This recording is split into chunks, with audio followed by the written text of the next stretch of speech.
Good morning, friends. Let me read you my entry here to artificial intelligence. I commented on a video. I said a man has to crucify his flesh. Well, I got lots of responses that a man has to reckon his flesh is crucified, or reckon his flesh crucified. What is the original translation, biblical translation for reckon? What do these people mean? I personally think there are steps to take. I only got information from two sides. That's kind of disappointing. But two may be enough. I haven't read it yet. The responses you receive come from a specific theological interpretation of the New Testament. Both you and the commenters are highlighting different yet complementary aspects of Christian theology. The legal fact, reckoning, versus the practical action, crucifying. Here is the breakdown of the original translation, what those commenters mean, and how your view fits into the picture. The original translation of reckon. The word reckon comes from Romans 6:11. Likewise, you also reckon yourselves to be dead indeed to sin. It's a Greek word. It's a big old word. Logizomai. The literal meaning, to calculate, count, take inventory, or enter into a ledger. The context, which is always important. It is a financial and accounting term. It means to look at a fact that is already true on paper and account for it as reality. That says a lot right there about what these people are saying. Reckon the flesh crucified. The theological meaning. In the New Testament, it means to consider something as true because God says it is true, regardless of how you feel.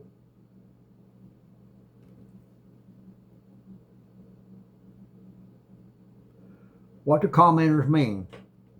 The people responding to you are emphasizing positional truth, what Christ already did. Done deal. They believe that when Christ died on the cross, the believer's sinful nature, the flesh, was legally co-crucified with him. Galatians 2:20. I'm still a sinful man.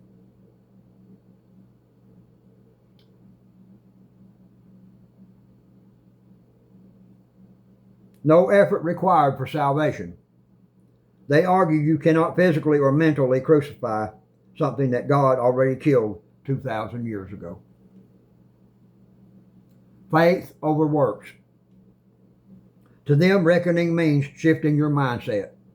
You stop trying to fight the flesh in your own strength and instead trust that the power of the flesh was already broken by Jesus. But I'm still a sinful man. While your view of taking steps is also right, your instinct that there are steps to take is entirely biblical. The New Testament uses two different types of language regarding the flesh. The completed fact. Those who belong to Christ Jesus have crucified the flesh. Galatians 5:24. This supports the commenters. The daily action. Put to death, therefore, what is earthly in you. Colossians 3:5. And if by the Spirit you put to death the deeds of the body, you will live. Romans 8:13.